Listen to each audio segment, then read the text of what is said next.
So let's see this question of 2024 optional paper.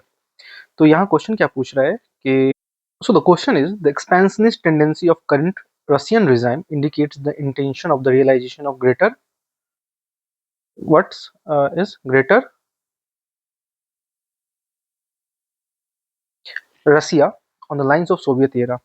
हाँ, तो जो पुतिन का जो मेन जो एम है वो यही चाहते थे कि जो सोवियत टाइम में और every country wants its to want to repeat its glorious past.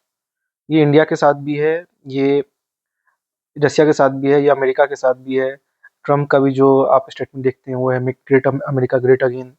So everyone want to glorify his or her past if they had a very glorious past. So coming to the Putin, the expansionist tendency of the current Russian regime under the president। तो ये क्या है, ये हम लोग देख सकते हैं, ये एक्चुअली आता है आपका इम्पीरियलिज्म पॉलिसी में आएगा। जैसे कि पहले चाणक्य का जो जो थ्योरी है वो भी इसी लाइन पे है, acquire, integrate, rule, then again acquire. So Chanakya का भी जो थ्योरी है वो भी क्या है, एक्वायर, कॉन्क्योर, रूल। ठीक है, तो जो भी पावरफुल कंट्री होता है और स्टेट को जो होता है वो, अगर स्टेट जिंदा है तो उसको आगे एक्वायर करना होगा। दिस इज वेरी जो सिंपल चाणक्य मंडल थ्योरी है, जो बोलता है कि state is a organic thing, state is a organic and living thing. अगर आप एक्वायर नहीं करेंगे तो आप डिजेनरेट हो जाएंगे, आप पीछे आ जाएंगे। आपका जो कभी भी स्टेबल नहीं होता गवर्नमेंट, या तो ये इंक्रीज होगा या तो ये डिक्रीज होगा। तो आपको हमेशा पावर के पीछे मैक्सिमम अपने पावर को हमेशा इंक्रीज करते रहना है। अदरवाइज आप सोचेंगे बस हो गया मेरा स्टेबल है, मैं अपने टेरिटरी से ना ऊपर जाऊंगा नीचे जाऊंगा। ऐसा नहीं होता है इन रियल लाइफ और in politics. Things are not this easy. तो आपको हमेशा एक्वायर के तरफ ही जाना पड़ेगा, अपने पावर को हमेशा सीख बढ़ाना पड़ेगा, विल टू पावर ऑफ निश्चय। तो सेम चीज पुतिन जो कर रहे हैं, ये एक रियलिस्ट थ्योरी पे है, कोई आइडियलिज्म पे ये बिलीव नहीं करते हैं। वार इज इनएविटेबल और they want to make their Russia greater Russia. So these tendencies are marked by the geopolitical maneuvers aimed at expanding Russia's influence over its neighboring region. So often through military intervention, political pressure, and economic leverage. So one of the most visible signs of Russia's expansionist policy is the annexation of Crimea, जो कि 2014 में हुआ था। This move not only violated Ukraine's sovereignty but also signaled Russia's willingness to use force to reclaim territories it views as historically और strategically significant. तो strategically क्या होता है कि जो चीज आपका आपको हेल्प करे, आप स्ट्रैटेजी के थ्रू आप कुछ एक्वायर करना चाहते हैं, तो वो आपका स्ट्रैटेजी है, समझ रहे। तो the intervention in eastern Ukraine and support for separatist movement further reflect Russia's broader objective of destabilising post Soviet states and reasserting its influence in the region. The strategy aligns with the idea of Greater Russia, where the Kremlin seeks to re-establish dominance over the former Soviet Republic. So Russia's action in Georgia 2008 में जो ये लोग action लिए थे, and its more recent involvement in Belarus and Kazakhstan also demonstrates its regional ambition. So by supporting authoritarian regime and undermining Western influence in this country, Russia is positioning itself as a dominant power in the post-Soviet space. So the military intervention in Syria, though not directly related to Soviet area expansionism, further highlights the Russia interest intent to assert itself as a global power. तो रसिया, USSR जैसा and US, जो कि अभी US रसिया का power बहुत कम हो चुका है, वो कोशिश कर रहा है कि काउंटर बैलेंस करे वेस्टर्न हेजेमनी को and securing strategic interest in the middle east.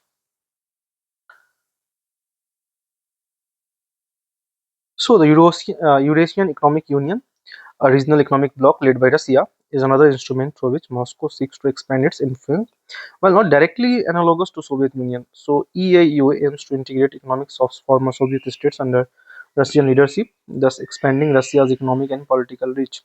So, however, it is important to note that Russia expansionism is not simply a revival of Soviet-style ideology. Putin regime is driven by a real politics, real ठीक। So prioritizing national security, economic interest, and the preservation of Russia influence. So unlike the Soviet Union ideological drive to spread communism, contemporary Russian expansionism is more pragmatic, rooted in geopolitical and strategic calculation, while the current Russian regime action reflect expansionist tendency similar to those of Soviet era. They are motivated by a desire to consolidate regional power and assert global influence, rather than by wholesale return to Soviet ideology. And they are motivated by the desire to consolidate regional power and assert global influence rather than by wholesome return. तो wholesome return तो कभी किसी का भी नहीं होता है, but उसी लाइन पे एक आइडिया, एक इन्फ्लुएंस, एक इंस्पिरेशन लेके वो लोग चलते हैं कि हाँ यहाँ तक हमारे फोर फादर्स किए, so we will do this much. तो this is the idea, but not every time is possible to do the same thing. Now आते हैं सेकंड क्वेश्चन पे. Explain the various facets of idealist approach to study the international relation. So comment on its contemporary relevance. तो idealist approach क्या होता है? Idealist approach में होता है कि आप दूसरों के फ्रीडम को सपोर्ट कर रहे हैं, उनके सोवरेनिटी को सपोर्ट कर रहे हैं, उनके दूसरों को अच्छा ही चाह रहे हैं, आप उनके साथ गलत नहीं कर रहे हैं. ठीक है. और ये रीजन में क्या होता है कि आप लड़के अपने हक को सेल्फ सेंट्रिक होता है, तो सेल्फ सेंट्रिक से ये थोड़ा डिफरेंट होता है आइडियलिस्ट. तो coming to this approach is the study of international relation emphasise the significance of ethical principles. ठीक है, यहाँ एथिक्स ऐड हो जाता है. Ethics, so normative values, norms क्या होना चाहिए, ought to be, and the role of ideas in shaping global politics. So this perspective posits that human beings are fundamentally rational and moral actors, advocating for a world characterized by cooperation, diplomacy, and adherence to international law, in contrast to realist focus on power dynamics and national interest. A central facet of idealism is its commitment to normative theory. ठीक है, तो idealist जो है, तो आप ये याद रखते हैं, आइडियलिज्म जो है, आइडियलिस्ट थ्योरी है, वो नॉर्मेटिव थ्योरी पे कमिट करता है, नॉर्मेटिव थ्योरी को, which seeks to establish what ought to be international relation rather than merely describing what is. So idealists argue for moral framework. क्या होता है कि मोरलिटी का बात करेंगे in international politics, emphasising value such as justice का बात करेंगे, ह्यूमन राइट यूएन बना देंगे, डेमोक्रेसी का बात करेंगे, बोलिंग राइट्स मैन बर्डन है, समझ रहे. तो this normative foundation support the establishment of international institution and legal framework that promote peace and security. और पीस सिक्योरिटी का बात करेंगे, लड़ाई झगड़ा को दूर करने की कोशिश करेंगे, reflecting the belief that just international order can be achieved through collaborative effort. Dialogue का बात करेंगे, कोलैबोरेशन का बात करेंगे. So additionally, the idealist approach highlights the importance of interdependence. So interdependence in the international system. Idealists assert that states are interconnected through economic, cultural, and political ties, creating opportunities for cooperation to address common challenges. This notion is particularly relevant in contemporary contexts such as climate change, where collective action transcends national border, demonstrating the necessity of cooperative approach to global governance. The role of international organization is another critical aspect of idealist framework. Institutions such as the United Nations and regional bodies are seen as a vital mechanism for facilitating dialogue, conflict resolution, and multilateral cooperation. So, idealists contend that these organizations embody the principles of collective security and promote adherence to international norms, thereby contributing to a more stable and peaceful international environment. So, in terms of contemporary relevance, the idealist approach remains significant in addressing pressing global issues such as human rights violation, terrorism, and environmental sustainability. The increasing emphasis on soft power क्या है? ये soft power पे emphasize करेंगे, global governance पे emphasize करेंगे, transitional advocacy network पे करेंगे. Reflect the idealist believe that cooperation and moral consideration can lead to positive change in international relation. So furthermore, the rise of movements advocating for justice, equity, and human rights underscores the enduring significance of idealist principle in shaping global discourse and policy. तो यही है, दो तीन बार reading करने से clear हो जाएगा. So these are the keyword: soft power, global governance, transitional advocacy network, interdependence, normative theory. और इसमें आप ऐड कर सकते हैं जैसे कांत, कांटियन जो थ्योरी है वो आपका आता है, आइडियलिज्म पे बिलीव करता है. ओके, तो वी विल ऐड मोर। पहले अभी बस इसको कवर करते हैं धीरे धीरे, सारे एस्पेक्ट्स को देखते हैं क्या क्या पॉइंट है, और धीरे धीरे सब कुछ हम लोग क्रिएट करेंगे। अभी बस हम लोग क्वेश्चन देखते हैं और अपने माइंड को उस एंगल में लेके जाने की कोशिश करते हैं। और थर्ड क्वेश्चन, ये फोर्थ क्वेश्चन पे आते हैं, फिफ्थ क्वेश्चन है, the changing global order and ongoing regional conflicts within global power taking sides have jeopardised, मतलब खतरे में डाल दिया, the progress made towards the disarmament in the past. तो अभी जो जो अभी ऑर्डर चेंज होता है, अभी फिर से आर्म्स रेस स्टार्ट हो चुका है, सब कोई अपना न्यूक्लियर पावर कैपेबिलिटी को फिर से बढ़ाने में लगे हुए हैं। तो यही इस क्वेश्चन का यही इस क्वेश्चन को एड्रेस करना चाहता है कि क्या है the changing global order and ongoing regional conflict with global power. ये completely paper news based question है। Have jeopardized the progress made toward the disarmament in the past comment. So the changing global order marked by the resurgence of great power in rivalry and regional conflict have significantly undermined the progress made towards disarmament in recent decades. This shift, particularly involving power like the US, Russia, and China, has led to an erosion, क्या किया है, erosion in the post-Cold War consensus on arms control and non-proliferation, putting global disarmament initiative at risk. So one of the primary reason for this regression is the return of strategic competition. तो क्या हो गया, strategic competition फिर से start हो गया है among major power. The collapse of key arms control agreements such as INF Intermediate Range Force, जो 2019 में खत्म कर दिया गया, reflects a growing distrust between the US and Russia. Both countries have accused each other of violating the treaty, uh, leading to its demise. This has spurred a new arms race, with powers developing advanced missile systems and nuclear weapons, effectively reversing decades of disarmament efforts. So, additionally, regional conflict in places like Ukraine, Russia, and South China Sea have further complicated disarmament efforts. These conflicts, often involving proxy wars with global power backing opposing sides, have intensified need for states to bolster their military capabilities, including weapons of mass destruction. So, for instance, the war in Ukraine has promoted both Russia and NATO to increase their nuclear rhetoric, raising fear of escalation.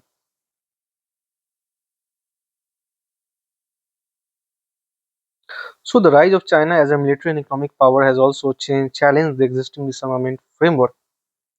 China's growing nuclear arsenal and its reluctance to engage in multilateral arms control negotiations with the US and Russia have stalled efforts to include Beijing in global disarmament talks. So, the AUKUS Pact, ये क्या है, Australia, UK and US pact, जो जो ये जो क्या है, ये मेनली डिफेंस एग्रीमेंट है, तो has increase militarisation of Indo Pacific further highlights this geopolitical shift. और ये मेनली चाइना को काउंटर बैलेंस करने के लिए ही बनाया गया है। So the challenging global order and regional conflicts with major powers taking sides have significantly jeopardized disarmament progress, and the absence of trust and rising security concern have created an environment where states prioritize military strength over arms reduction, threatening global peace and stability. तो अब second question पे आते हैं, the deglobalisation is displacing globalisation. तो अभी जो प्रोटेक्शनिक्स और America first, ये जो रेथोरिक चल रहा है all over the India, all over the whole world, is signaling towards deglobalization, but it's actually a protection of power. They want to sell their products, they want to be connected in another con. लेकिन जैसे कि अभी आप देख सकते हैं कि India में एक जोहो करके आया है, जो अपना आत्मनिर्भर जैसे हम लोग बनना कोशिश करें, तो गूगल का जो हो गया। सो एक तरह का, हाँ, यहाँ पे हम लोग देखेंगे, लेकिन जहाँ तक फुली ग्लोबलाइजेशन का जो बात है, वो कहीं हद तक पॉसिबल नहीं है कि टेक्नोलॉजी आपको उनसे लेना ही पड़ेगा, परचेज करना ही पड़ेगा, but to safeguard its own sovereignty. तो आप ग्लोबलाइजेशन का हम लोग जगह बोल सकते हैं कि हम लोग मोर ओवर अपने सोवरेनिटी को प्रोटेक्ट करने में लगे हैं, क्योंकि वार कभी भी हुआ तो प्रॉब्लम हो सकता है।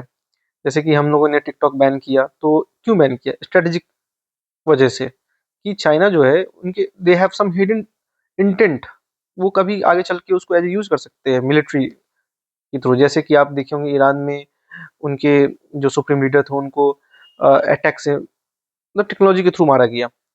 तो उस तरह का आत्मनिर्भर बनना है। नाउ देखते हैं यहाँ पे, the assertion that deglobalization is displacing globalization reflects a significant shift in the dynamics of international trade, investment and political relation. So While globalization has fostered interconnectedness through increased trade, capital flows, and cultural exchange, recent trends indicate a retreat from these process. Factors contributing to deglobalization include rising protectionism, nationalism, geopolitical tension, which have led to reevaluation of global supply chains and trade agreement. The COVID-19 pandemic accelerated this trend. तो ये pandemic के बाद हुआ है, exposing vulnerabilities in global supply chains and promoting countries to prioritize self-sufficiency and local production. So nations are increasingly adopting protectionist measures such as tariffs and import restriction to safeguard domestic industries and jobs. Furthermore, ongoing conflict between major powers like US and China has intensified competition and promoted nations to reassess their economic dependency, further promoting deglobalization. Additionally, social movements advocating for sustainable practice and equitable development are pushing back against the excess of this globalization. This shift towards localism emphasizes environmental sustainability and community well-being, challenging the traditional global economic model. While the globalization has historically driven economic growth and interdependence, the current trend of deglobalization signifies a critical reorientation of global dynamics, reflecting the complexities and challenge of an increasing multipolar world. The shift could redefine the future of international relation and economic interaction. तो इस question को थोड़ा समझते हैं. What are the distinct feature of post modern state in advance capitalist economy. Analysis करना है हम लोग को, एनालाइज करना है, इसका नेगेटिव पॉजिटिव दोनों देखना है. तो यहाँ क्या है कि what are the distinctive feature of post modern state, यानी कि ये आपका आ गया थ्योरी ऑफ स्टेट चैप्टर से. थ्योरी ऑफ स्टेट चैप्टर में आपको पोस्ट कॉलोनियल स्टेट पढ़ना है, फिर आपको पोस्ट मॉडर्न स्टेट भी पढ़ना है. तो चलिए इसको समझते हैं. Daniel Bell, in his work The Coming of Post-Industrial Society, describes the future of advanced capitalist economic society.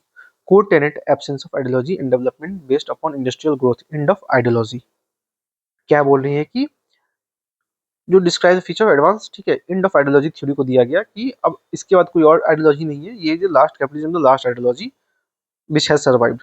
So in this state, the distinctive features reflect a political and economic and societal level. So political level power got distributed at the local, state, national level, which greater focus on local level. Decentralization of power, emergence of an elitist politics, and increased influence of NGO corporation in politics. So at governance, good governance emerges. Policies are developed through collaboration, aiming diverse stakeholders. Bottom-up approach, rise of digital governance. Now, society became a pluralist, diverse identity based upon ethnicity, religion, etc., blurring the cultural barriers and emergence of cultural hybridity. Economic aspects due to globalization. So, blurring the cultural barriers and emergence of cultural hybridity. Economic aspect due to globalization, interconnected economy with global level, emergence of service sector, neoliberalism. यहाँ पे है.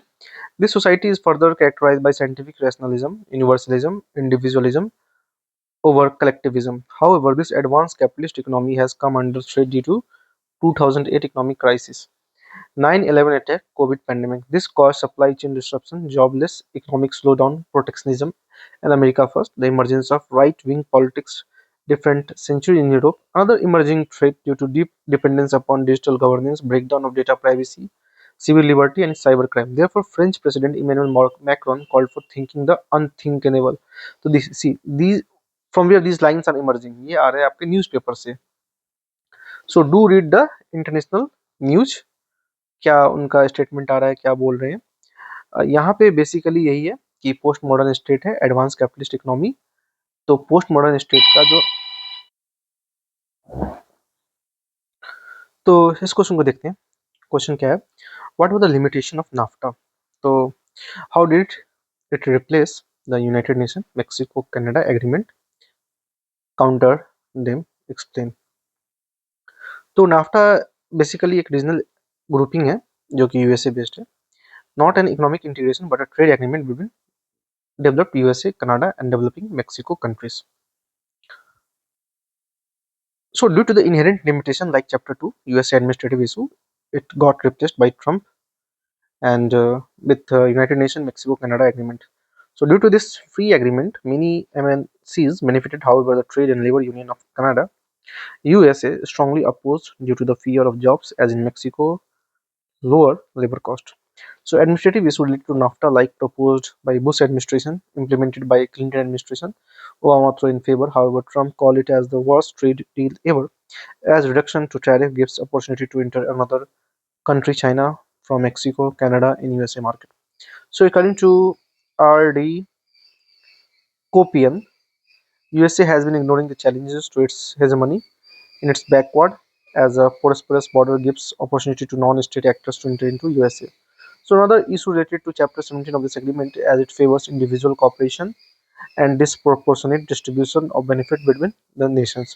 Hence, the law USMCA has tried to address those issues, as inculcate countries of origin rules.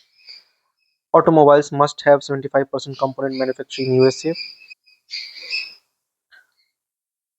So, hence the USMCA has tried to address those issues, as it inculcate countries of origin rule. Automobile labor provision 40 to 45% of automobile parts. So labor provision 40 to 45% of automobile parts have to be made by labor to earn at least $16 per hour in 2023. Mexico has also agreed to this. तो ये सब data कहाँ से आएगा? Current affair newspaper का पढ़ना पड़ेगा.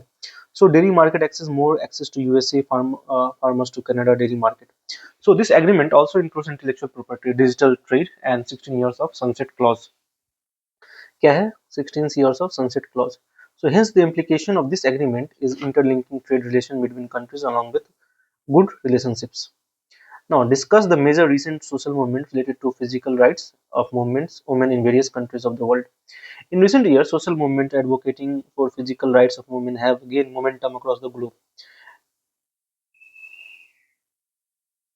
तो इस क्वेश्चन को देखते हैं. India must strive to become a semi permanent member of UNSC. देखिए यहाँ पे एक नया टर्म यूज कर दिया, semi. Why not full? So rather than a permanent member without the right to vote. Comment. So India's pursuit of a permanent seat of UNSC reflects its global influence and aspiration to shape international governance. क्यों चाहिए हमें? क्योंकि हम भी चाहते हैं कि हमारा भी एक ग्लोबल कद बने, हम लोग भी अपने लिए अपना खुद से डिसीजन लें. और however, the suggestion that India should strive for semi-permanent membership rather than a permanent seat without the right to veto raises several important consideration.